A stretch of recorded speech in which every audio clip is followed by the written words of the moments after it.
Baik, terima kasih Bapak penanggung jawab. Selamat malam, Shalom. Shalom. Baik, Ibu Diaken Berbodu, Bapak Ambu, yang kekasih, dan kita semua rekan sekerja, baik itu Penatua Diaken Koster yang berkesempatan hadir pada PA malam ini. Kekasih-kekasih Tuhan, mari kita memulai PA kita ini dengan kita bersama-sama memuliakan Tuhan dari Kidung Jemaat 14 ayat 1 sampai ayat 3. Kidung Jemaat 14 ayat 1 sampai 3, muliakan Tuhan Allah, dan kata-kata selanjutnya.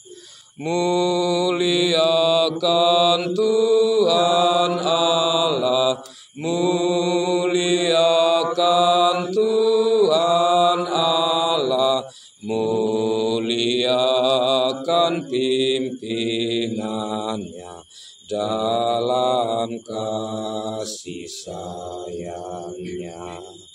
Kami datang kepadamu, kami datang kepadamu, bersyukur sebulat hati, karena kasih-Mu besar.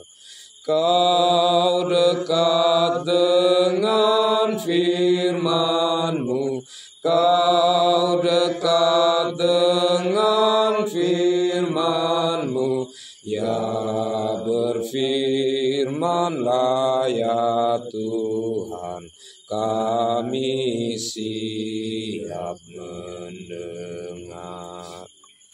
Sebelum kita masuk di dalam bagian kitab yang akan kita PA-kan bersama, mari kita memohon campur tangan Tuhan dalam tuntunan Roh Kudus, dan saya minta kesediaan Bapak Penatua Airwada untuk memimpin kita dalam doa. Mari kita berdoa. Tuhan Allah Bapa kami dalam surga, Bapa yang bersemayam di tempat yang tinggi, Padamu pada malam hari ini Tuhan, kami datang di hadapan hadirat-Mu, seraya mengucap syukur dan berterima kasih kepadamu atas segala kesempatan, atas segala waktu yang Tuhan berikan kepada kami dari pagi hingga pada malam hari ini. Dan sampai pada malam hari ini Tuhan, kami boleh bertemu antara rekan majelis jemaat, dan bahkan kami boleh bertemu dengan Bapak Ambu di rumah tangga ini dalam rangka pelaksanaan PA majelis jemaat. Kiranya Tuhan memberkati setiap kami yang ada pada malam hari ini, dan Tuhan juga memberkati anak-anak Tuhan di rumah tangga ini yang telah menerima serta memfasilitasi untuk kami semua melaksanakan PA majelis jemaat. Bapa dalam surga, pada saat ini ya Bapa, kami ingin mendengarkan sebagian daripada firman-Mu. Untuk itu ya Bapa, turunkanlah Roh Kudus-Mu sehingga menerangi hati dan pikiran kami, sehingga firman-Mu sebentar yang kami dengar dan kami baca boleh kami tertanam dalam hati kami, dan kami boleh wujud nyatakan dalam setiap langkah hidup kami hari demi hari. Dan bahkan juga hamba-Mu yang menyampaikan firman-Mu, kiranya Tuhan berikan hikmat, kemampuan, kebijaksanaan, sehingga apa yang disampaikan itu semata-mata atas kehendak Tuhan itu sendiri. Berfirmanlah kepada kami ya Bapa, kami telah siap untuk mendengarkannya. Dalam nama anak-Mu Yesus Kristus kami berdoa kepada Bapa di sorga. Amin. Amin. Baik, terima kasih Bapak Penatua Airwada. Kita masuk di kitab yang terakhir dari Alkitab, dari 66 kitab. Ya, kita bersyukur ya, karena dari kitab Kejadian mungkin sekitar 3 tahun kita sampai akhirnya di kitab Wahyu. Itu satu hal yang merupakan anugerah Tuhan. Dan kekasih-kekasih Tuhan, Saya ajak kita melihat dari kitab Wahyu ini, bagian dari Wahyu pasal 2 ayat 12 sampai ayat 17. Wahyu pasal 2 ayat 12 sampai ayat yang ke-17. Saya bacakan bagi kita. Kepada jemaat di Pergamus, dan tuliskanlah kepada malaikat jemaat di Pergamus, inilah firman Dia yang memakai pedang yang tajam dan bermata dua. Aku tahu di mana engkau diam, yaitu di sana, di tempat takhta iblis, dan engkau berpegang kepada namaku, dan engkau tidak menyangkal imanmu kepadaku, juga tidak pada zaman Antipas, saksiku, yang setia kepadaku, yang dibunuh di hadapan kamu, di mana iblis diam. Tetapi aku mempunyai beberapa keberatan terhadap engkau. Di antaramu ada beberapa orang yang menganut ajaran Bileam, yang memberi nasihat kepada Balak untuk menyesatkan orang Israel, supaya mereka makan persembahan berhala dan berbuat zina. Demikian juga ada padamu orang-orang yang berpegang kepada ajaran pengikut Nikolaus. Sebab itu bertobatlah. Jika tidak demikian, aku akan segera datang kepadamu, dan aku akan memerangi mereka dengan pedang yang di mulutku ini. Siapa bertelinga, hendaklah ia mendengarkan apa yang dikatakan Roh kepada jemaat-jemaat. Barang siapa menang, kepadanya akan kuberikan dari mana yang tersembunyi, dan aku akan mengaruniakan kepadanya batu putih yang di atasnya tertulis nama baru, yang tidak diketahui oleh siapapun selain oleh yang menerimanya. Demikian bagian sabda Tuhan ini. Berbahagialah kita yang selalu rindu untuk membaca firman, mendengar, merenungkan, berbagi berkat lewat firman Tuhan, serta melakukan firman dalam hidup kita. Shalom. Shalom.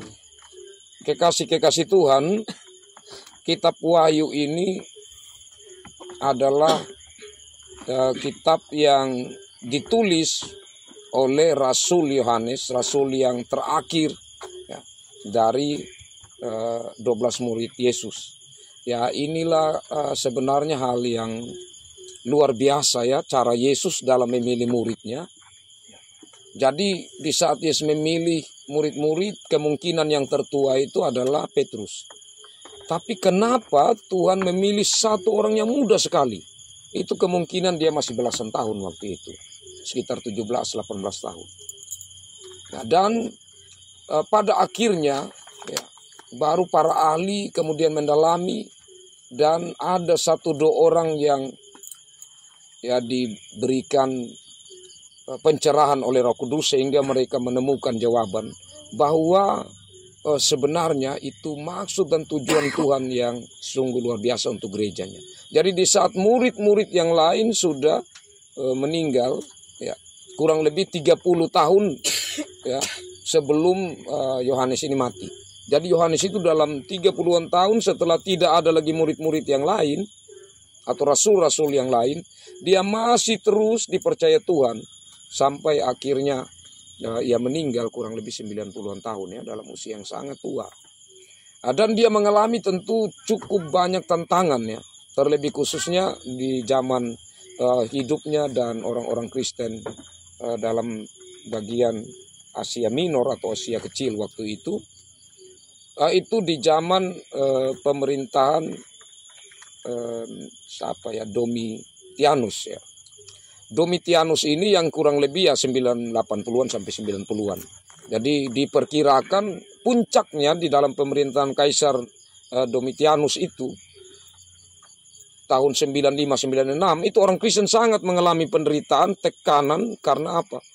Karena perintah dari Kaisar Domitianus ini supaya orang-orang di bawah jajahan Romawi semuanya, termasuk orang Kristen siapapun di agama apapun, harus dia menyembah Kaisar dan menyebut Kaisar itu sebagai Tuhan. Kalau tidak sebut Kaisar sebagai Tuhan, maka mereka akan mengalami penyiksaan. Nah, dan Rasul Yohanes ini adalah satu-satu rasul yang tinggal pada waktu itu atau yang tersisa. Dan tentu kita tahu bersama seperti yang saya sampaikan yang lalu, bahwa seorang rasul itu wibawanya sangat tinggi dalam jemaat. Karena apa? Karena yang dipilih Yesus itu hanya 12 orang dalam kerasulan itu. Jadi wibawa kerasulan sangat tinggi, termasuk Yohanes ini. Dan tentu dia yang salah satu menjadi incaran dari pemerintahan Romawi itu. Sehingga ada satu ketika sempat dia ini mau digoreng dalam kuali. Jadi waktu itu untuk menyiksa orang Kristen, salah satu bentuk penyiksaannya adalah siap kuali besar, ya, dengan kayu api yang besar-besar dan membuat nyala yang luar biasa. Kemudian di kuali itu ada minyak panas, dan pembangkang atau orang yang tidak mau untuk menyembah kaisar atau yang pemberontak terhadap kerajaan Romawi, maka itu akan ditaruh di dalam kuali hidup-hidup. Bayangkan kita kena minyak sedikit, ini langsung buang di situ. Aduh, luar biasa. Tapi ada seorang jenderal waktu itu yang kemudian bilang, jangan. Karena ada Pulau Patmos, kenapa kita tidak buang di sana? Jadi para pemberontak kerajaan waktu itu, pembuangan mereka itu di Pulau Patmos. Ada satu pulau yang kurang lebih dari sebelah barat Asia. Waktu itu ada 50 km dari pantai barat Asia. Dan di sanalah di pulau yang berbatu-batu yang kering itu, ya, orang-orang yang membangkang terhadap pemerintah Romawi itu dibuang ke sana. Termasuk Yohanes ini juga dibuang di Pulau Patmos. Dan di Pulau Patmos itulah dia mendapatkan wahyu atau penglihatan dari Tuhan, ya, Yesus Kristus yang datang untuk menyampaikan firman ini untuk dia tulis. Ya, memang tidak diceritakan waktu itu dia ke dalam keadaan tidurkah atau sadarkah. Tapi intinya bahwa ini semua adalah wahyu atau penyataan, ya, dari Tuhan Yesus yang kepada Yohanes ini diminta untuk ditulis dan disampaikan. Nah, kekasih-kekasih Tuhan, kalau kita membaca Alkitab, ya, karena saya sampai di terakhir, maka saya sedikit menyampaikan tentang bagaimana untuk kita menafsirkan. Jadi dalam menafsirkan Alkitab itu ada 3 hal yang kita harus perhatikan secara baik. Jadi yang pertama itu adalah menafsirkan hurufiah atau harfiah. Jadi menafsirkan harfiah itu, ya, contohnya begini, ya, waktu peristiwa air bah di mana air itu sudah surut, nah itu kan Nuh melepaskan seekor burung, kan, burung merpati. Nah, burung merpati itu keliling, dia tidak mendapatkan apa-apa, hanya satu tunas begitu yang dia bawa kepada Nuh. Nah, itu hurfiah. Jadi itu burung betul. Nah, tapi ada lagi waktu Yesus dibaptis di Sungai Yordan, itu kan ada burung, ya, serupa burung merpati, ya kan, turun dari langit. Ya, serupa burung merpati warna putih yang melambangkan Roh Kudus. Nah, itu simbol. Burung merpati yang simbol itu, yang di dalam peristiwa baptisan itu tidak bisa disamakan Roh Kudus. Roh Kudus juga tidak sama dengan merpati. Tetapi itu simbol. Nah, yang ketiga itu tafsiran kedua, kita harus melihat bahwa kadang tafsiran simbolis. Yang ketiga itu kiasan atau metafora. Nah, kiasan atau metafora ini seperti begini. Hendaklah kamu cerdik seperti ular dan tulus seperti merpati. Nah, merpati di situ adalah metafora atau kiasan. Jadi dalam menafsirkan Alkitab, 3 hal ini kita harus perhatikan secara baik supaya jangan salah. Supaya jangan bilang begini, ya, macam ada pendeta yang berkhotbah begini. Waktu burung itu terbang dalam peristiwa Batra, dia berkeliling-keliling dan tidak menemukan apa-apa. Hanya dia menemukan sepucuk daun zaitun. Dan itu kemudian dia bawa kembali. Menggambarkan orang Kristen yang mengembara di dunia ini. Dan saat dia mati, dia akan kembali kepada Bapa. Hanya satu pucuk zaitun.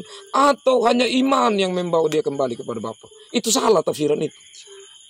Karena harfiah burung betul, jangan ditafsirkan lain. Jadi jalan ini untuk kita perhatikan. Nah, sedangkan di kitab Wahyu 90% lebih, boleh dikatakan 99% itu simbol. Nah, memang tidak diceritakan juga, para ahli juga tidak banyak, maka tidak ada yang mengungkapkan. Saya sempat berpikir, jangan sampai ini ibaratnya, ya, ibaratnya waktu waktu penjajahan dulu kita di Indonesia oleh Belanda. Waktu penjajahan itu kan sangat luar biasa, dan orang-orang itu segala tulisannya, segala nyanyian, segala ungkapan itu diteliti oleh penjajah. Jangan sampai itu semua mengacu kepada atau mengarah kepada pemberontakan. Atau mengarah kepada semangat nasionalisme yang membuat orang lain yang membaca atau mendengar, atau orang Indonesia terbangun semangat bersatu. Nah, sehingga kalau kita lihat ya, penyair-penyair di zaman penjajahan itu seperti Khalil Anwar, itu mereka kebanyakan kalimat-kalimat yang menggunakan simbol, tidak langsung begitu. Macam contohnya seperti puisi aku. Bila sampai waktuku, ku mau tak seorang kan merayu, tidak juga kau. Ya itu kalau kita baca sekilas, ini apa maksudnya? Tapi untuk zaman mereka itu mengerti. Dia mengerti karena waktu itu semua bergerak dalam metafora-metafora, kiasan, itu mereka mengerti. Nah, ada kemungkinan juga, itu menurut pikir saya saja, begitu, bahwa di waktu itu karena penindasan yang sungguh luar biasa, kekristenan sangat menderita, maka mereka tidak bisa langsung, atau Rasul Yohanes ini tidak bisa langsung untuk menyampaikan secara hurfiah atau harfiah. Karena itu nanti penjajah Romawi langsung baca, oh ini dong ngomong kita ini. Dong bilang kita ini. Karena kalau kita baca, kita bahwa simbol-simbol ini juga mengarah kepada penguasa-penguasa Romawi yang menindas warga jemaat waktu itu atau gereja waktu itu. Nah, sehingga di sini kekasih-kekasih Tuhan, simbol-simbol yang dipakai ini bagi kita sekarang itu sulit. Apa itu sangkakala? Apa itu cawan? Apa itu meterei? Bagi kita ini sulit, belum lagi ada gambaran naga dan lain sebagainya, ada angka-angka di dalamnya, ya. Angka contohnya 144.000 yang itu yang dipakai oleh Saksi Yehova. Saksi Yehova bilang nanti yang selamat itu hanya 144.000 orang. Itu kalau kita baca di kitab Wahyu ada itu. Atau yang gempar tentang angka 666. Nah, ini semua tercantum dalam kitab Wahyu, dan ini simbol kalau untuk mereka waktu itu khususnya ya 7 jemaat ya. 7 jemaat, mulai dari Efesus sampai ke jemaat yang ke-7 itu Laodikia. Itu semua mereka sangat-sangat memahami kalau mereka baca surat ini, karena simbol-simbol itu tidak asing bagi mereka. Ya. Dan kalau bagi kita saat ini memang agak sedikit rumit gitu, saat kalau kita baca. Nah, karena itu memang perlu untuk kita mencari ya berbagai sisi untuk kemudian kita menafsirkan atau mengambil firman Tuhan dari kitab Wahyu ini. Yang berikut kekasih-kekasih Tuhan, dalam menafsirkan, ini hal yang berikut ya, ada istilah di dalam ilmu tafsir begitu ya, ada namanya eksegesis. Nah, eksegesis itu apa? Ek itu keluar, seperti Exodus ya. Nah, itu keluaran kan, Exodus, keluaran. Jadi eksegesis itu apa? Itu artinya kita menarik keluar apa yang dari Alkitab kepada konteks hidup kita saat ini. Jadi apa ya yang dalam Alkitab ini, yang dia sampaikan di sini, dan ternyata saat kita melihat, oh dia ada dalam kehidupan kita sekarang. Jadi banyak yang kita pakai kan, tafsirannya seperti itu. Tetapi yang ada juga yang berbahaya. Yang berbahaya itu namanya eisegesis. Selain eksegesis, itu keluar, ya, eisegesis itu memasukkan. Memasukkan itu begini. Jadi saya mau pimpin syukuran. Saya pikir, oh syukuran ulang tahun, baru saya cari di sini. Itu bisa salah. Karena apa yang dari luar baru kita kasih masuk di sini. Nah, ini saya kasih tahu dia punya rumus tafsiran. Dari tafsiran kadang-kadang yang sulitnya adalah di saat kita melihat kehidupan ini kita masukkan di dalam Alkitab. Nah, terlebih khususnya kitab Wahyu, eisegesis itu paling berbahaya. Kenapa? Karena banyak peristiwa sekarang macam begini, kita lihat COVID. Oh, ini tanda-tanda ini akhir zaman. Karena apa yang terjadi sekarang kita coba masukkan di dalam kitab Wahyu. Nah, itu berbahaya.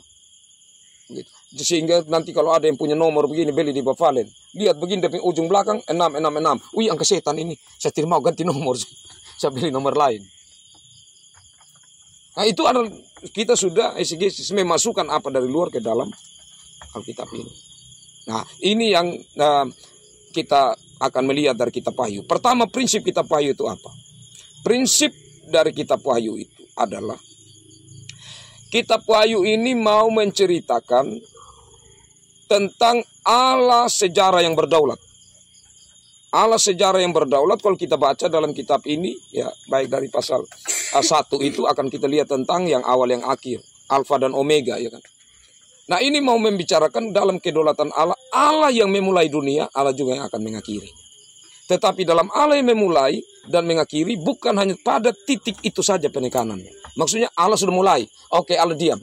Tunggu sampai kapan dia mengakhiri baru dia ada lagi. Tidak. Tapi Allah sejarah, Allah yang memulai terus juga berjalan dalam sejarah sampai Allah mengakhiri. Jadi di sini kitab Wahyu mau membicarakan mulai dari sebenarnya Allah menciptakan dan bagaimana Allah menyediakan sebuah bumi yang baru atau sorga. Nah, prinsip yang kedua dari kitab Wahyu ini adalah di sini bukan menjelaskan tentang peristiwa, tetapi prinsip peristiwa. Ini penting. Sekali lagi, bukan berbicara tentang peristiwa, tapi prinsip peristiwa. Apa bedanya peristiwa dan prinsip peristiwa? Kalau peristiwa itu begini, ya. Beberapa waktu lalu ada saudara kita yang meninggal.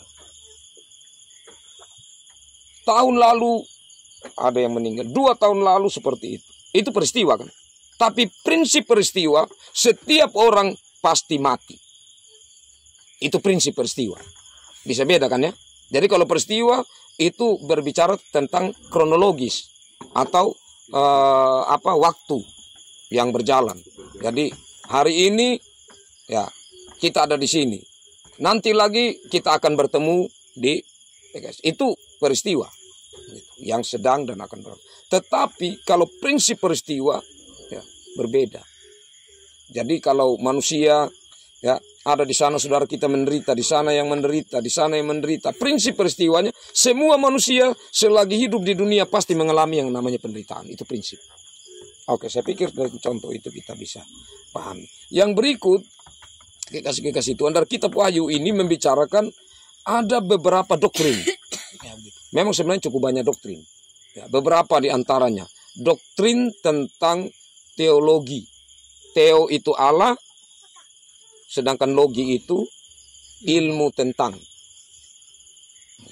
Jadi, theo itu Allah, logi itu ilmu tentang. Jadi, ilmu tentang Allah. Di sini juga berbicara tentang kristologi. Kristo itu Kristus, logi itu ilmu tentang. Jadi ilmu tentang Kristus. Di sini juga berbicara tentang pneumatologi atau Roh Kudus, ilmu tentang Roh Kudus. Di sini juga berbicara tentang eklesia atau tentang gereja-gereja. Nah, tentang gereja-gereja ini di sini ada 7 gereja dan ini tadi ada gereja yang keempat mungkin ya. Setelah Efesus, kemudian Smyrna, ketiga ya, dalam bacaan kita tadi. Oke. Nah, jadi ada 7 jemaat. Nah, itu berbicara tentang eklesia. Tapi juga ada doktrin keselamatan, ya, selain dengan, jadi beberapa doktrin itu ada di dalam kitab Wahyu ini. Nah, sekarang saya pikir pengantar sedikit itu kiranya membawa kita untuk masuk ke dalam kitab Wahyu dan khususnya dalam bagian yang kita lihat bersama di Wahyu pasal 2 ayat 12 sampai ayat 17. Dan tuliskanlah kepada malaikat jemaat di Pergamus. Ya, jadi di sini kalau kita melihat ini siapa yang suruh dan tuliskanlah. Kita melihat itu dalam pasal 1 ayat 1. Inilah wahyu Yesus Kristus yang dikaruniakan Allah kepadanya supaya ditunjukkannya kepada hamba-hambanya dan seterusnya. Ya. Jadi ini adalah suara Yesus Kristus yang disampaikan untuk dituliskan oleh Yohanes ya kepada malaikat jemaat di Pergamus. Nah, malaikat itu apa artinya? Kita yang lalu sudah pernah sedikit sampaikan. Jadi malaikat itu artinya utusan. Jadi Tuhan mengutus malaikat-malaikatnya untuk melindungi gerejanya. Jadi luar biasa ya, Tuhan melindungi kita dengan malaikatnya, Tuhan melindungi kita dengan Roh Kudusnya. Ini satu hal yang luar biasa. Jadi Pergamus ini adalah salah satu daerah di Asia Kecil dari 7 daerah yang disebutkan atau kota yang disebutkan di dalam kitab Wahyu ini. Ya, dan di Pergamus itu salah satu tempat penyembahan ya, penyembahan berhala. Jadi kalau kita perhatikan di ayat 13 itu, aku tahu di mana engkau diam, yaitu di sana di tempat tahta iblis.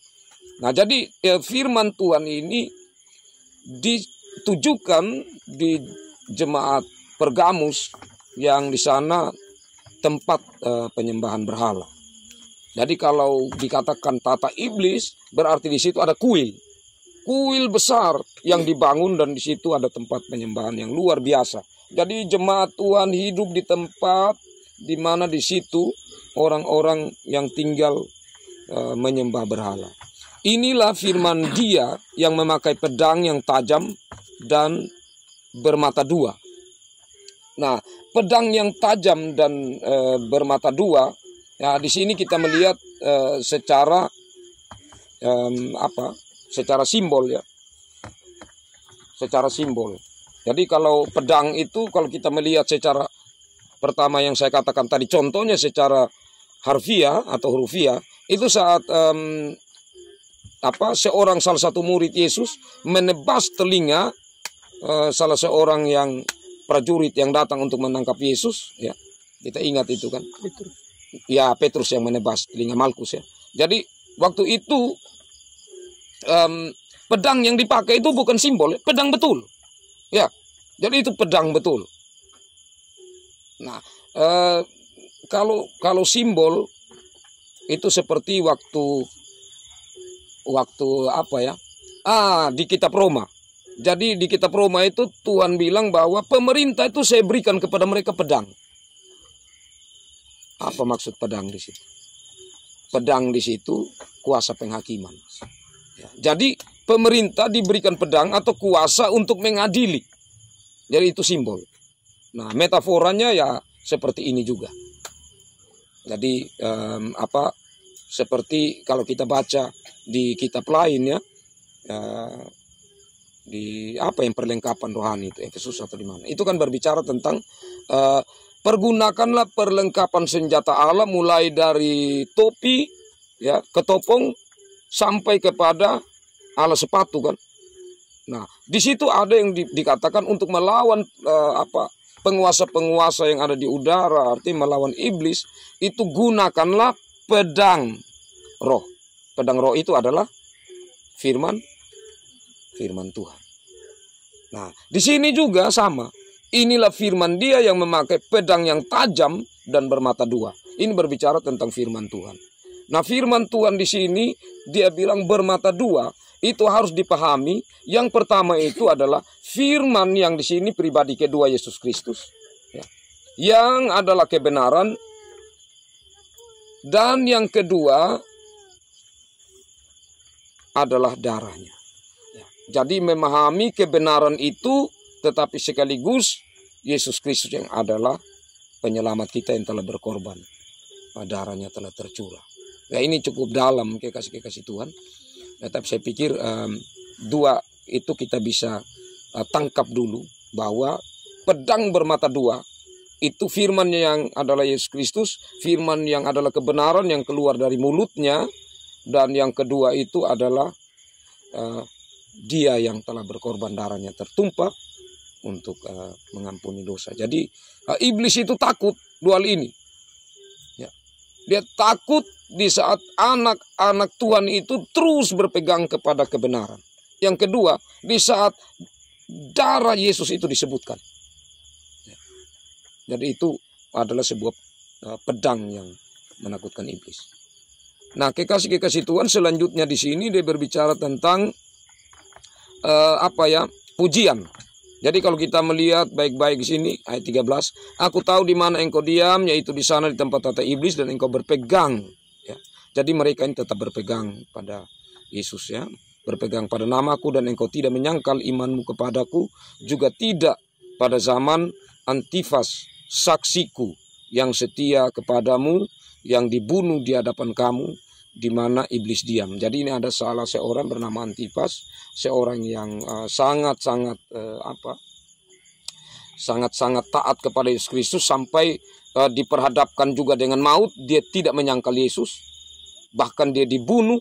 Ya, yang lain juga mereka tidak menyangkal Yesus. Jadi ini pujian untuk mereka.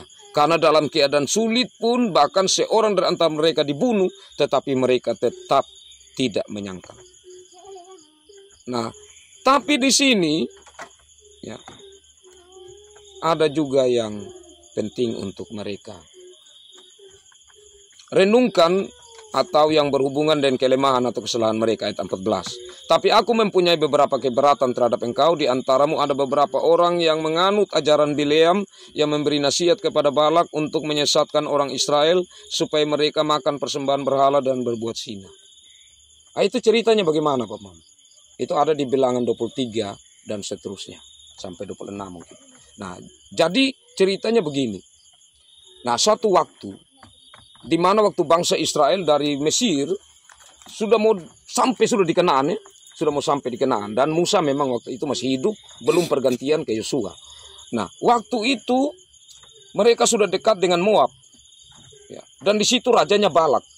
Balak ini lihat pasukan dengan seperti pasir, ya, bangsa Israel ini, dia menjadi gentar, dia gugup, dia takut. Dia bilang bagaimana caranya, baru dia dengar mereka ini kuat dan menang. Itu karena pertolongan Allah yang mereka sebut Yahweh, Allah yang Esa, satu-satunya Allah. Karena bangsa Israel berkepercayaan monoteisme, atau hanya percaya kepada satu Allah. Nah, kemudian Balak ini mulai pikir-pikir bagaimana caranya. Dia ingat satu orang bernama Bileam, bukan dari Bani Israel atau bukan dari orang Israel, tetapi dia dari tempat lain, ya. Dari Efron atau dari, saya lupa. Kemudian dia suruh orang, kamu pergi ya ke Bileam, ya. Bilang, saya Balak ini ada minta bantuan, tolong datang di saya. Nah, jadi ini orang-orang suruhan yang agak sedikit posisi rendah begitu. Mereka pergi. Sampai di sana, orang bilang, ini Balak ada minta menghadap. Untuk apa? Ada orang cerita bahwa ada begini-begini, bangsa Israel ini sudah dekat dan mereka mau menyerang. Oh, kalau begitu saya minta petunjuk Tuhan. Kita tidur dulu ini malam di sini, besok saya kasih tahu.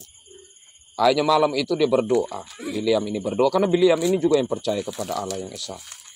Kemudian Tuhan menyampaikan kepada Bileam, Bileam, engkau jangan pergi.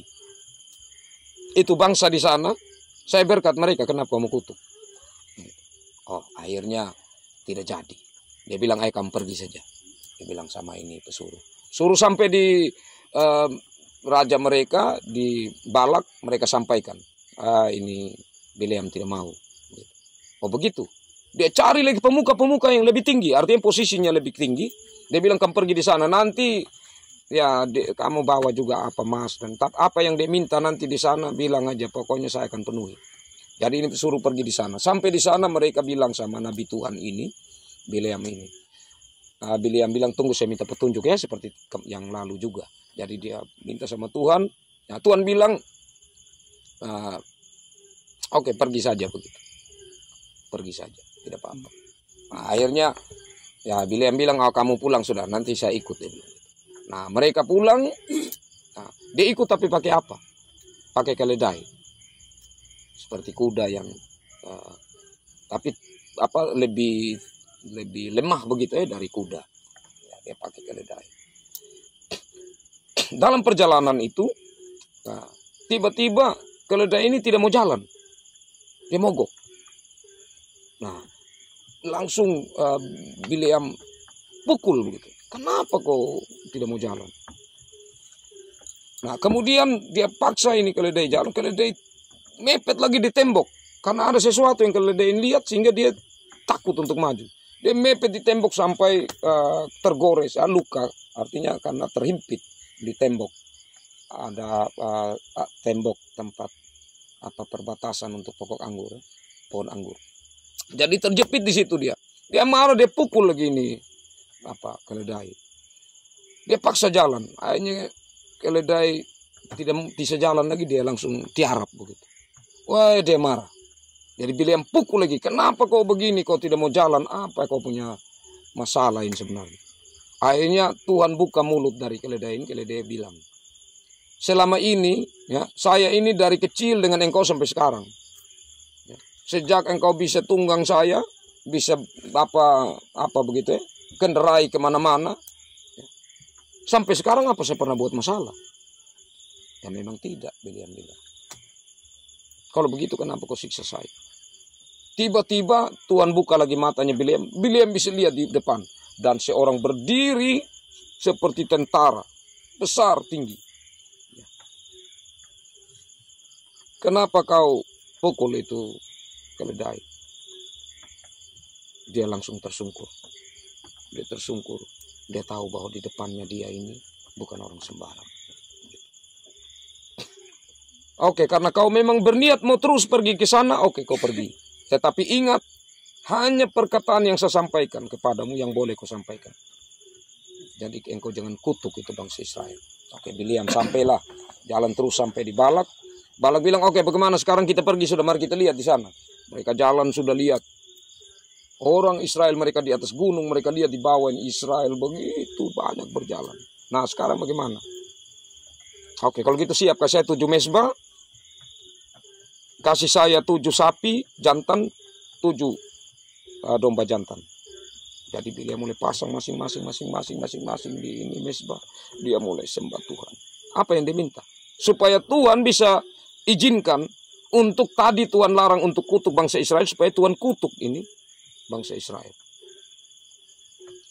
Setelah dia sampaikan itu, dia mulai mau sampaikan kutuk ini sama bangsa Israel. Dia omong begini, tetapi yang keluar dari dia punya mulut bukan kutuk, tapi berkat. Akhirnya, wah ini Balak kaget. Hei, kau saya suruh kau kutuk, kenapa kau berkat lagi? Dia bilang. Mungkin bagaimana ini tempat. Kalau gitu kita pindah lagi di Gunung Satu. Di Gunung Satu juga seperti itu. Ada pasang 7 mesbah, 7 lembu jantan, 7 domba jantan. Seperti itu juga dia mau omong begini. Ya, ternyata yang keluar mau omong kutuk, yang keluar berkat. Pasang di tempat ketiga, pasang juga ini 7 mesbah dengan 7 lembu, 7 domba. Tapi akhirnya apa? Bileam tidak minta leksam Tuhan, kan dia sudah tahu bahwa tetap sebentar di mulut akhirnya sudah diucap berkat sudah. Kecewalah Balak. Engkau tidak bisa. Kalau kita bisa. Tapi juga kemungkinan besar ya. Kemungkinan besar dapat juga sedikit emas atau apa. Itu yang membuat Balak akhirnya, Bileam akhirnya dia tetap berhutang. Dan kemudian dia menyampaikan kepada Balak. Dia bilang, saya tidak bisa. Engkau sendiri yang melakukan. Sekarang begini dia bicara. Caranya begini. Ini bapak mama nabi palsu. Yang luar biasa. Sebentar saya kasih dia punya penafsiran. Atau apa untuk kita saat ini. Jadi apa yang disarankan kemudian oleh Bileam, dia bilang begini.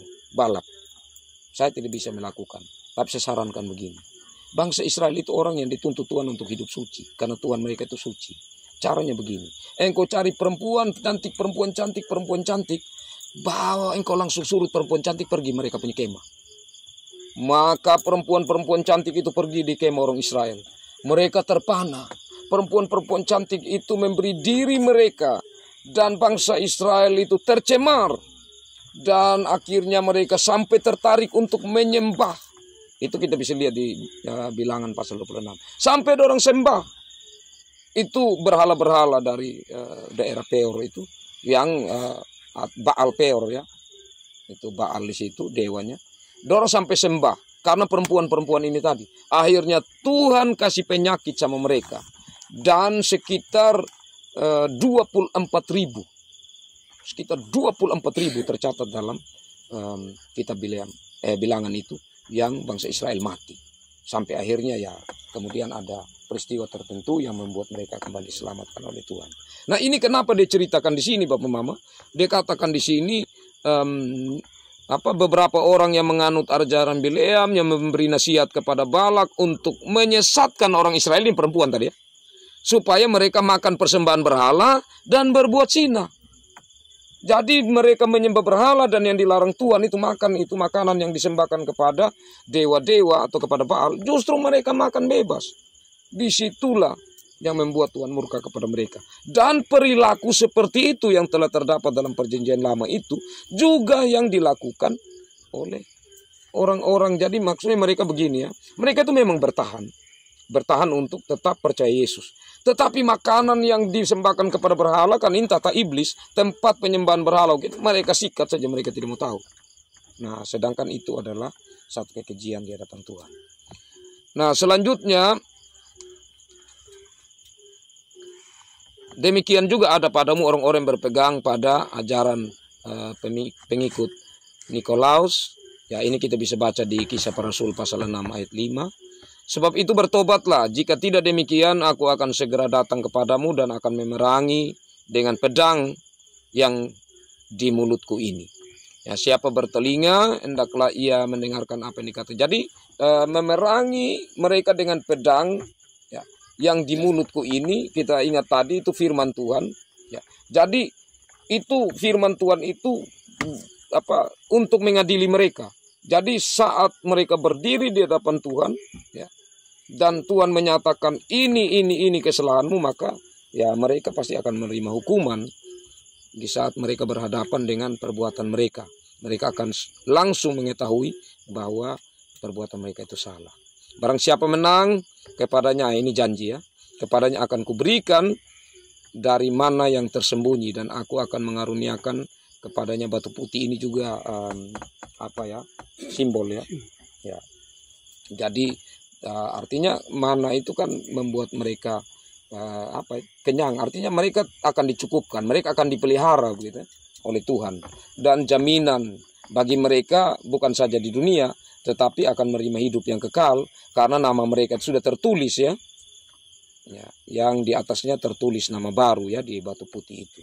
Jadi bahwa batu putih itu kan melambangkan kesucian ya, tempat orang-orang yang suci begitu ya.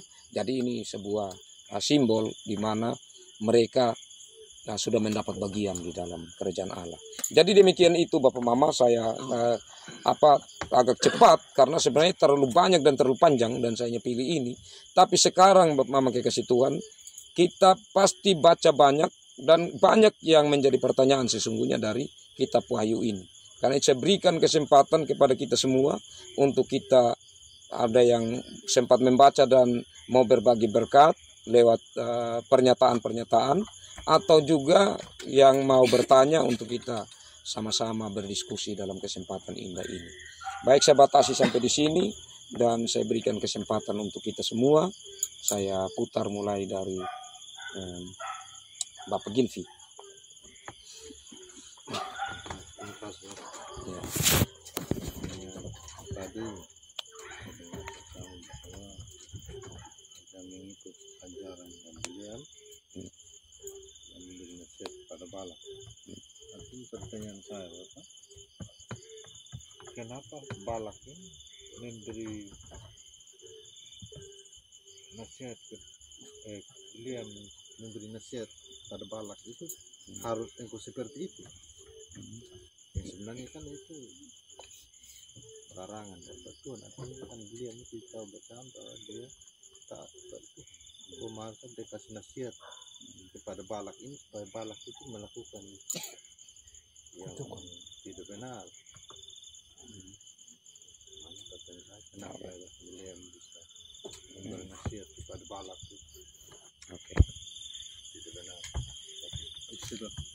Baik, terima kasih. Sebenarnya kalau kita perhatikan secara teliti dari cerita tadi yang saya sampaikan, ini sebenarnya dia nabi yang terombang-ambing. Boleh dikatakan dia nabi yang tidak setia, nabi yang bukan nabi yang sesungguhnya, boleh dikatakan dia nabi palsu.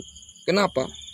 Ya, karena kalau sebenarnya dia betul nabi yang setia kepada Tuhan, dia tidak perlu lagi persembahkan tadi ini, apalagi minta sama Balak, kasih buat tempat sembah, terus kasih 7 ekor lembu jantan, kasih ini untuk supaya Tuhan berubah dia punya pikiran. Kan tidak mungkin lagi. Sampai 2 kali malah dia masih coba.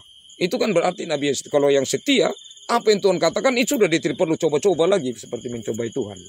Nah, jadi dari situ kita melihat bahwa salah satu kelemahan dari Bileam ini itu. Yang kedua, Bileam ini nampaknya sedikit tergiur dengan harta.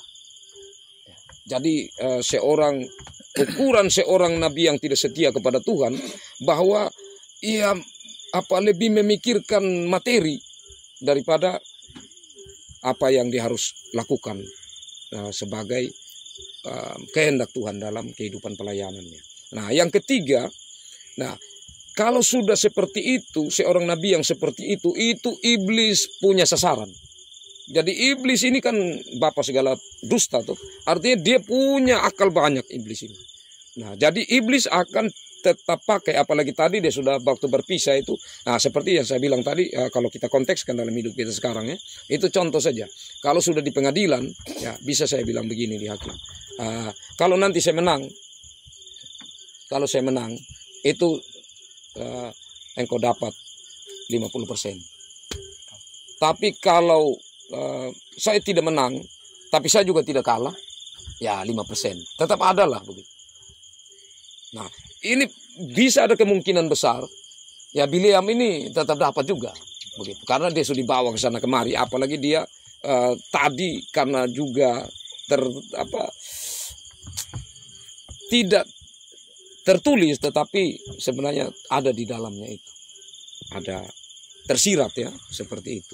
Jadi disitulah yang iblis pakai dia. Jadi dia punya otak ini karena dia merasa seperti berhutang kepada Balak, maka dia bilang, kalau saya yang buat Tuhan tetap larang. Kalau begitu engkau saya yang buat, tapi saran saya yang kasih. Nah ini kan sama aja akarnya dari dia. Jadi seperti itu Bapak Girvi. Atau ada yang mau tambahkan dari apa yang saya jelaskan ini, saya kasih kesempatan. Baik, selanjutnya dari Bapak Natua Erwada. Ya, baik, terima kasih Bapak. Kalau kita selain baca, dari sini juga ya, ada banyak pertanyaan. Ya, kalau kita baca Wahyu ini yang artinya kita baca sepintas, kita baca dari ayat ke ayat, terus kemudian macam kita awam begitu, kadang tidak kurang paham dia punya penafsiran, kan di situ macam tanda-tanda akhir zaman menakutkan, macam merasa sekarang semacam merasa ngiri, ada ular naga yang muncul dari tengah laut, dari dalam bumi. Terus kemudian itu ada angka 666. Nah, terus juga di situ ada apa? Angka 7, selalu 7 naga, 7. Pokoknya angka 7 selalu muncul. Ada berapa kali 7 malapetaka, 7 jemaat, 7 tanduk, 7. Pokoknya angka 7. Kadang kalau kita mau tafsir ini kadang kita bingung, macam ngiri. Dia punya apa itu, macam binatang muncul apa itu yang bertanduk, yang ini macam kayak ular naga. Kita kurang paham, bertambah lagi itu yang 666 dia punya maksud, saya kurang mengerti kalau kita baca sampai seterusnya itu. Jadi memang macam kami ini tidak begitu paham dia punya penafsiran. Penafsiran macam tadi. Mungkin itu dari saya. Baik, terima kasih. Jadi saya pikir saya tidak ulang lagi yang ditanyakan. Mohon untuk lebih memberi penjelasan ya menurut Bapak Erwada. Mungkin ada Bapak Mama yang mau bantu jelaskan berhubungan pertama dengan angka, baik itu angka 7, angka 6 gitu. Ya sebelum mungkin masih berpikir. Jadi angka 6 duluan ya sebelum angka 7. Nah, angka 3 duluan lebih baik. Angka 3 itu kalau dalam Alkitab itu angka menunjukkan kepada Tritunggalan Allah, Allah Bapa, Anak, Roh Kudus. Ya. Nah, untuk angka 6 itu untuk manusia. Manusia diciptakan hari ke-6. Nah, jadi kalau 666 itu adalah pertama ya, sebelum saya masuk di arti angka ya, simbol angka. 666 itu tanda. Kalau kita di sini begitu tanda kepemilikan, macam kalau saya punya sapi, saya cap. Kalau saya macam saya begitu ya, saya taruh HMD begitu. Pakai saya punya nama. Jadi Orang lihat, oh ini sapinya Bapak Pendeta ini. Jadi itu tanda kepemilikan. Dan kalau dalam konteks waktu itu orang mengerti sekali. Karena berhubungan dengan tanda-tanda itu mereka biasanya di budak itu dipakaikan tanda. Jadi budak-budak itu bahkan tanda macam tadi itu dicap pakai besi panas. Jadi ini budak mau pergi di mana tetap dia tidak bisa silih, dia pintuan ini tetap terbaca siapa dia pintuan. Kita mau lari di mana juga kan sudah ada cap tadi ini. Nah jadi ini tanda kepemilikan. Sedangkan jelasnya 666 ini adalah berbicara tentang manusia tetapi yang mau menjadi seperti Allah. Ya seperti peristiwa di Taman Eden. Jadi karena 6 di dalamnya ada 3. Jadi 3 ini menunjukkan Allah. Jadi 6 ini manusia yang mau seperti Allah.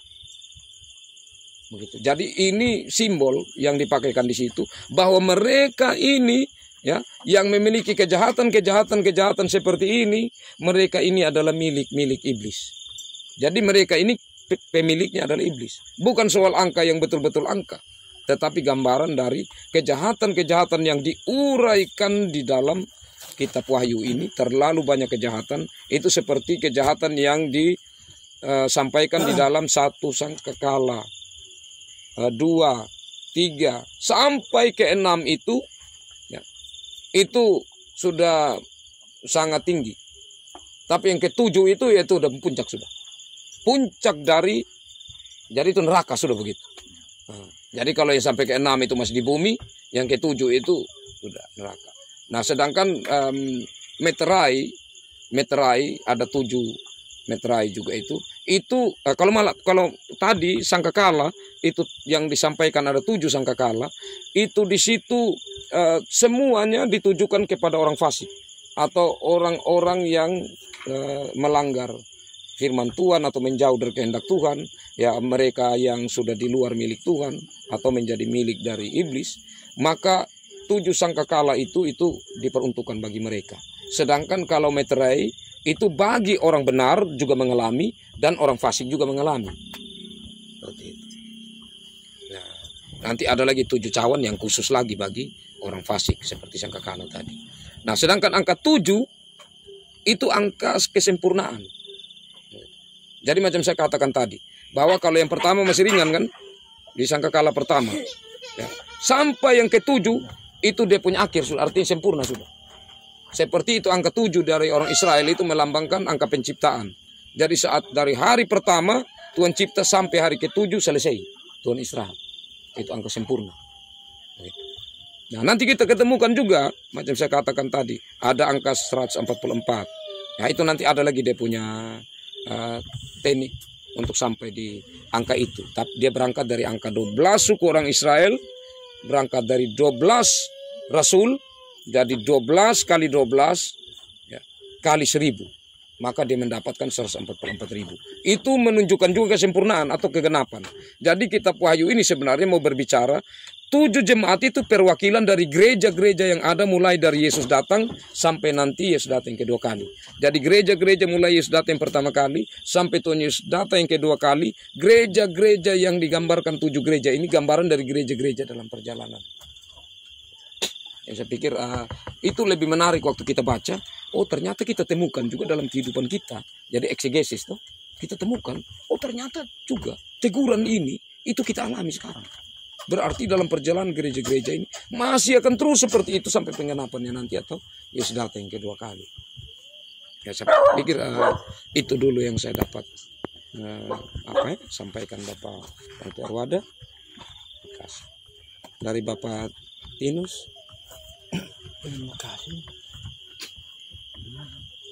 Setelah kita membaca ini kita Wahyu menarik memang karena semua yang sudah terjadi yang pada nanti yang akan sampai hari Yesus datang kedua kali.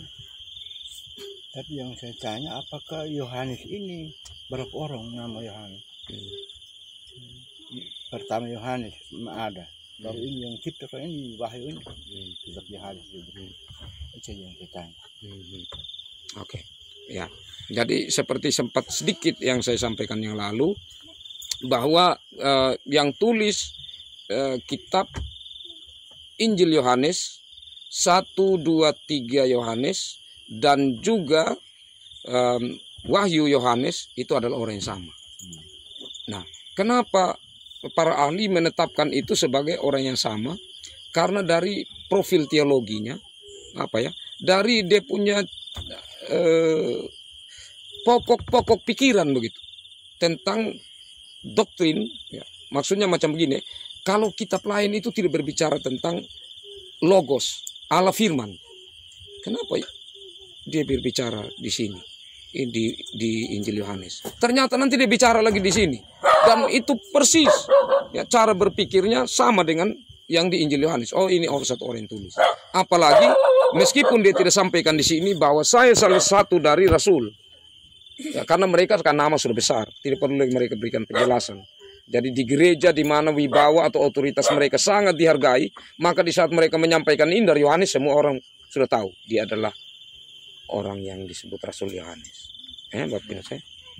Terima kasih. Lanjut Bapak Anu. Terima kasih.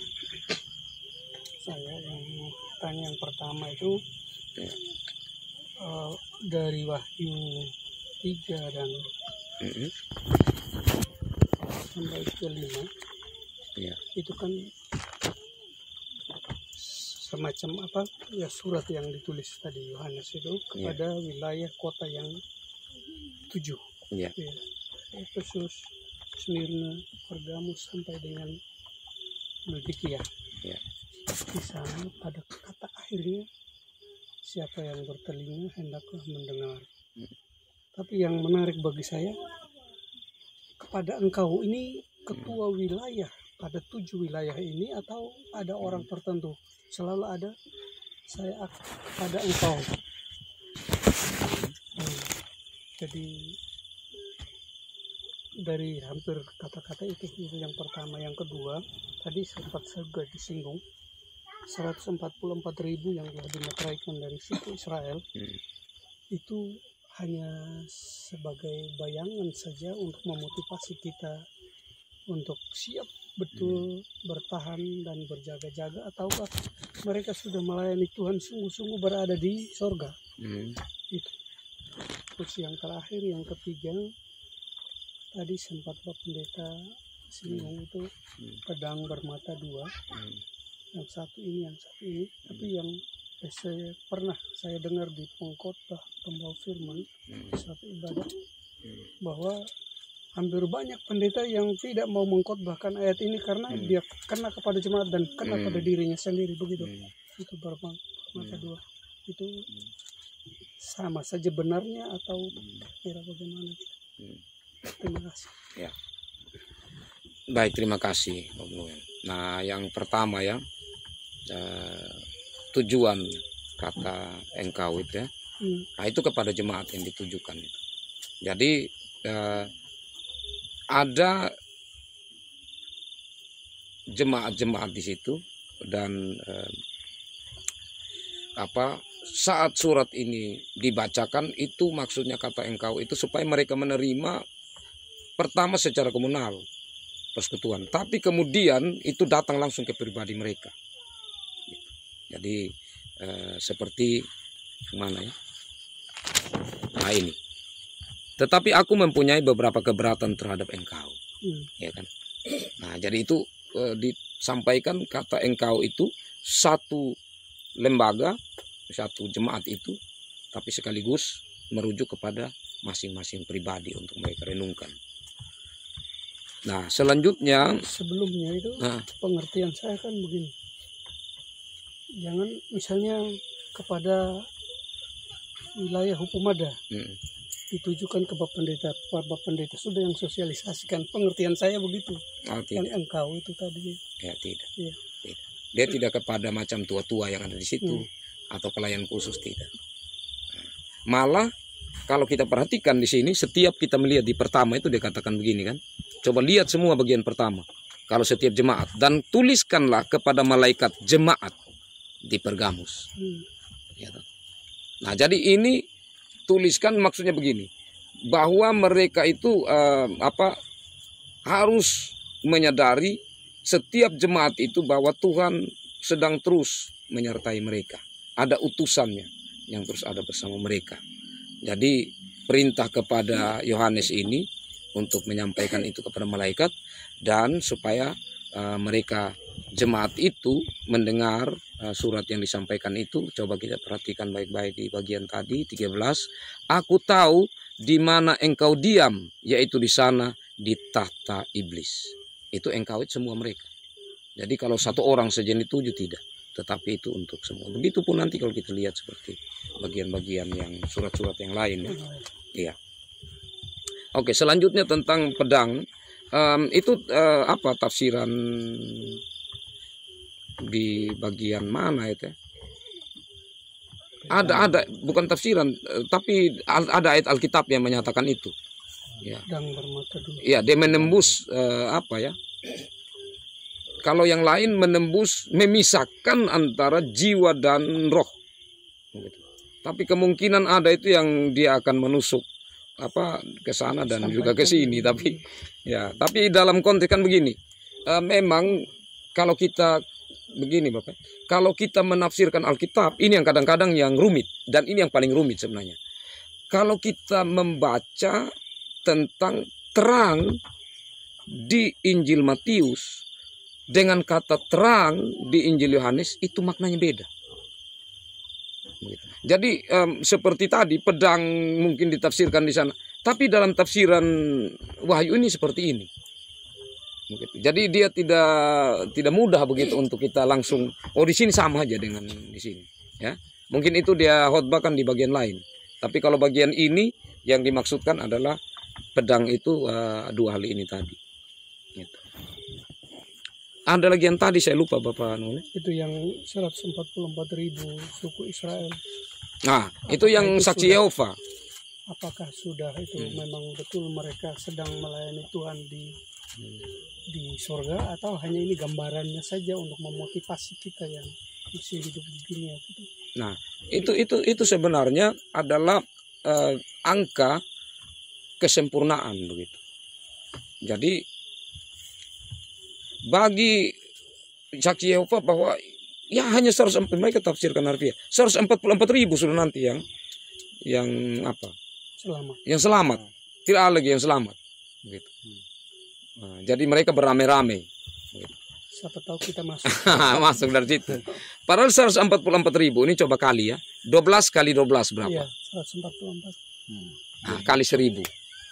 Ya, jadi itu menunjukkan kan angka 10, angka 1.000 menunjukkan kesempurnaan. Kalau angka 10 itu angka sempurna dari 3 ya, angka ilahi dengan 7 angka genap. Jadi dia lebih sama juga 1.000. Jadi maksudnya bahwa macam di kitab apa ya? Saya lupa.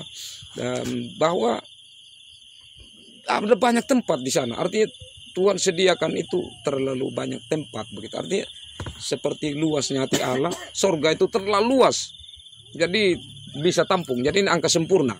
Jadi jangan takut bahwa kita nanti tidak mendapat bagian. Tetapi juga ya, maksudnya supaya kita memperjuangkan supaya kita mendapat bagian di situ. Jadi dua sisi itu. Bagian mana lagi tadi? Ya, itu dulu ya. Oke. Terima kasih Bapak Nuen. Silakan dari yang lain. Ibu dari Angkoster ada. Ibu Vikaris, silakan. Terima kasih atas waktu yang diberikan kepada saya. Shalom. Shalom. Baru pertama kali saya mengikuti majelis Bapak Pendeta dan rekan-rekan pelayan. Pribadi saya bersyukur ya, jika saya ada di tengah-tengah jemaat Pemada baru pertama kali masih belajar untuk bersama-sama dalam ibadah PA Majelis ini. Saya ingin bertanya saja Bapak Pendeta, untuk ini pemahaman saya salah atau tidak. Ini ada dua hal Bapak Pendeta. Yang pertama ini, kenapa dalam kitab Wahyu ini jarang sekali kalau tidak sebagai pelayan untuk mengambil, baik itu pendeta maupun kita dan sebagainya. Karena kebanyakan kita itu hanya mengambil dalam kitab perjanjian baru saja. Kalau perjanjian lama itu masih pikir-pikir dulu. Apalagi kitab Wahyu ini. Apakah dalam kitab Wahyu ini Bapak Pendeta dia sangat sulitkah dalam menafsir atau bagaimana? Terus yang kedua, dalam Wahyu 11 Dua saksi Allah. Wahyu 11 ayat 1 ini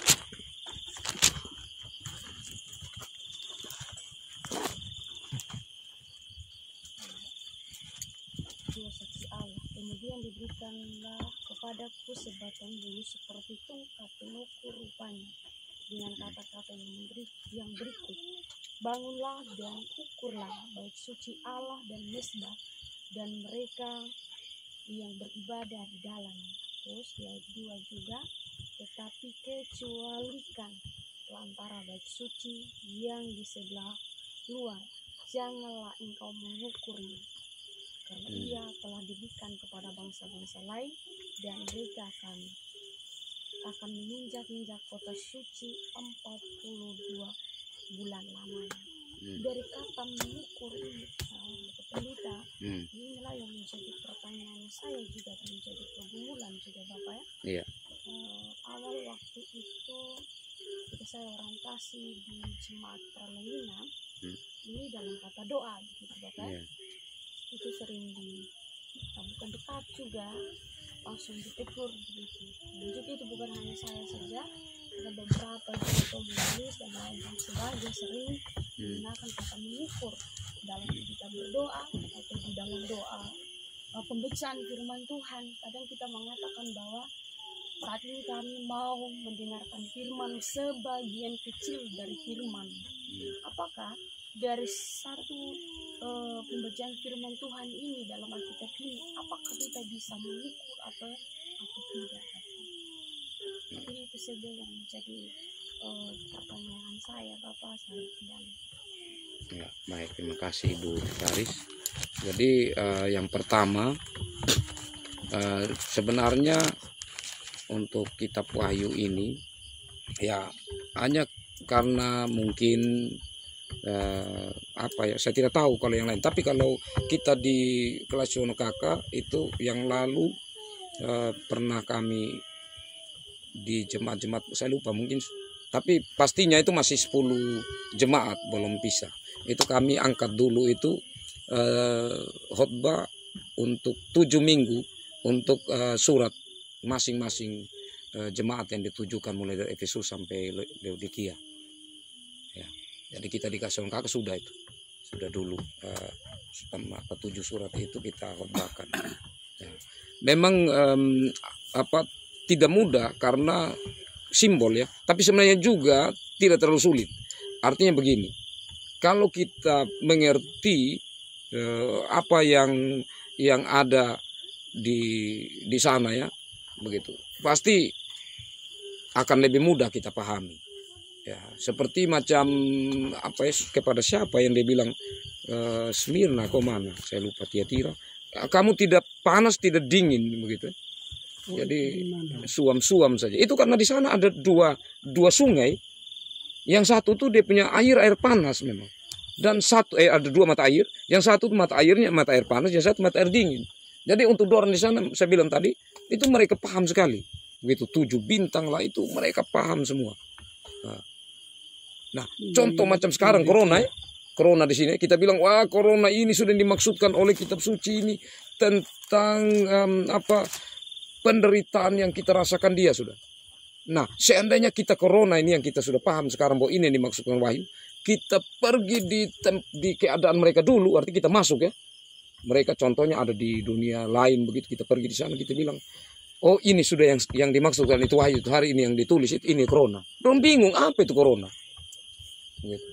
Jadi tidak bisa artinya memang betul-betul kesulitannya di saat kita harus ada di posisi mereka itu untuk belajar, untuk tahu ya. Jadi saya bilang tadi simbol-simbol itu bahkan di memang awal-awal abad pertama Masehi ya, sebelum-sebelumnya juga ya, sebelum-sebelumnya juga di saat kesenian itu dia begitu meningkat, ya, sampai pada periode berikut Renaissance, gitu ingat ya. Dan selanjutnya tentang seni patung, seni lukis yang sangat indah, tapi simbol. Seperti macam kalau pernah baca Da Vinci Code, ya, yang ditulis oleh Dan Brown tentang agama pagan, bahwa mereka itu menggunakan simbol sampai gambar Mona Lisa. Saya orang bilang, oh ini simbol. Lihat lagi itu gambar perjamuan terakhirnya Tuhan Yesus itu kan ada tidur begini, ini siapa? Yohanes di pangkuan Yesus. Oh ini sebenarnya dia Maria Magdalena, istri Yesus. Hanya digambarkan di situ, agak sembunyikan. Padahal dia tuh, coba perhatikan baik-baik, dia itu perempuan. Jadi mereka sembunyikan itu, digambar di apalah simbol-simbol Illuminati itu. Nah inilah yang kalau kita gali di dalam zaman itu, baru kita bisa paham. Oh maksudnya begini, karena hanya di situ. Nah ini yang kadang memang ya perlu belajar untuk kita bisa tahu sampai ke sana. Nah inilah yang dibagikan dalam kesempatan ini, dan tidak cukup ya, harus terus mencari tahu baik itu majelis. Yang kedua tentang mengukur. Memang kalau kita baca yang disampaikan di dalam Wahyu 11 tadi ya. Nah, jadi di bangsa Israel itu Bapak Mama, ada mereka di sana ada itu macam apa ya? Macam mister begitu, pakai mister, tapi dia dari bahan tumbuh-tumbuhan. Yang nanti dipakai alat ukur untuk mengukur jarak. Ada buluh begitu ya, yang dipakai. Itu yang kalau dipakai dalam bahasa kemudian itu kanonisasi. Jadi untuk mengukur bahwa ini dia bisa masuk dalam kumpulan kitab ini kan. Kanonisasi itu kumpulan kitab-kitab menyaring. Oh ini tidak pas. Karena ini dia bertentangan dengan kitab-kitab yang lain. Keluar. Macam contohnya kitab Nikodemus. Oh tidak pas. Ada lagi kitab Maria Magdalena. Oh tidak pas. Keluar. Jadi kanonisasi mengukur. Nah dari pengertian itu kita bisa tarik bahwa dikatakan bangunlah dan ukurlah bait suci Allah dan mesbah dan mereka yang beribadah kepadanya. Ini untuk menunjukkan satu perbandingan begitu. Perbandingan. Jadi bait Allah itu diukur, kalau kita baca, saya lupa di kitab apa itu. Itu Tuhan sendiri yang kasih ukurannya. Jadi ukuran itu sangat-sangat simetris, sangat-sangat apa ya, sempurna begitu. Ukuran-ukuran itu. Karena nanti ada bagian yang 4, ada bagian 12, termasuk Kekidian 7. Pokoknya sampai di dalam atribut-atributnya itu Tuhan yang suruh. Kasih tahu cara buatnya begini, ukurannya begini, ukurannya begini. Nah, jadi di sini mau menunjukkan bahwa, coba bandingkan, bahwa saya telah membangun ya, akan dunia ini seperti bait Allah. Jadi coba kamu ukur, betapa saya telah membuatnya secara sempurna. Tapi kamu terus berusaha merusaknya. Kamu terus berusaha untuk menganggap dirimu lebih dari apa yang sebenarnya aku lakukan. Jadi itu gambaran-gambaran tentang penguasa-penguasa dunia, ya, Romawi, yang dan gereja untuk membandingkan bagaimana supaya mereka melihat bahwa apa yang dilakukan Tuhan yang mereka percaya itu luar biasa dan mereka perlu untuk pakai alat ukur itu. Nah berhubungan dengan doa disampaikan oleh Vikaris, memang apa ya? Memang kadang sudah ganjil juga kalau bilang ya kita baca sebagian itu kan banyak ya. Jadi kalau dari 1 Alkitab 66 kitab. Kalau sebagian berarti kita baca 33 kitab. Nah, kalau sebagian kecil ya, itu berarti sulit diukur begitu. Sebagian kecil berapa ayat. Gitu. Nah, tapi saya pikir itu seperti juga yang kita katakan tadi, seperti kiasan begitu ya. Jadi dia mau menyatakan bahwa kami mau membaca bagian dari firman-Mu yang kami sendiri sulit mengukur. Begitu. Apakah firman-Mu ini seluas apa, sekecil apa, tetapi di saat kami mengatakan ya sebagian kecil itu kami merasa tidak mampu untuk menjabarkan lebih besar. Di saat kami menyatakan sebagian, kami mau membuka diri untuk lebih banyak lagi menggali firman Tuhan. Jadi saya hanya pikir di situ saja. Tapi kalau lebih ke apa, saya tidak mengerti karena itu bahasanya. Karena masing-masing orang mungkin dia doa, tapi pengertiannya apa saat dia doa. Karena itu masing-masing orang dengan dia punya pemahaman saat menaikkan doa. Jadi saya pikir mungkin begitu dari pemahaman saya, Ibu Vikaris. Tapi mungkin ada saran dari Ibu Vikaris. Saya kecuali bilang begini, itu saya tidak setuju. Macam bawa acara begitu, ya akan berikan kesempatan kepada Bapak Pendeta untuk membawa renungan singkat. Nah itu saya tersetuju sudah. Artinya berarti kamu tidak siap memang untuk. Ya saya mau panjang, kau mau singkat, kau jangan ngomong. Bilang aja, berikan kesempatan, jangan bilang singkat. Nah itu yang kalau saya kurang nyaman itu kalimat. Nah, tapi maksudnya juga mungkin secara positif saja kadang ya karena sudah waktunya sudah terlalu malam. Ya tapi kan kita pasti tahu lah begitu. Tidak usah dikasih tahu di tengah umum. Ada orang tidak jelas. Oke, terima kasih. Mungkin ada tanggapan balik dari Vikaris. Terima kasih dari Mama Radi.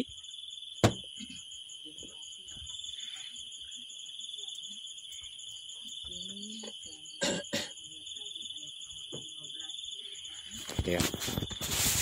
Demikian juga pada orang-orang yang berpegang kepada ajaran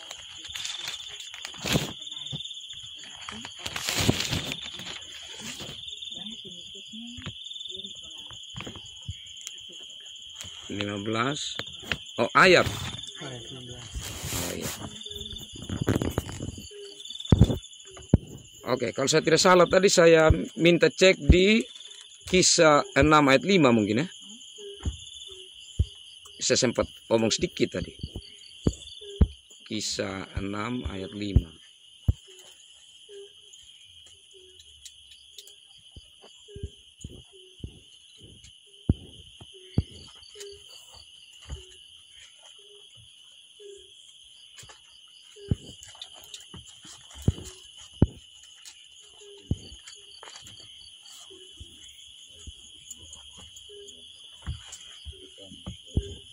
Ada nama Nikolaus ya. Usul itu diterima baik oleh seluruh jemaat, lalu mereka memilih Stefanus, seorang yang penuh iman dan Roh Kudus, dan Filipus, Prokorus, Nikanor, Timon, Parmenas, dan Nikolaus, seorang penganut. Nah ini adalah 7 orang yang dipilih khusus ya untuk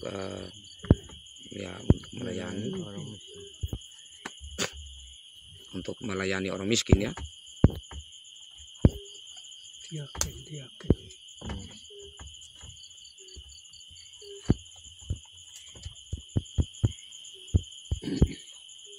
Nah, jadi tentang Nikolaus ini adalah seorang yang berpegang sebenarnya pada ajaran. Mana ayat berapa tadi? 15. Demikian juga ada pada orang yang berpegang itu ya, yang berpegang pada ya ajaran pengikut Nikolaus. Jadi ini artinya orang yang sebenarnya baik begitu. Tapi tidak terlalu jelas karena dia hanya ada tentang nama ini di Kisah Para Rasul dengan di Wahyu. Tapi kalau Wahyu kalau kita lihat di pasal 2 ayat 6, coba ya.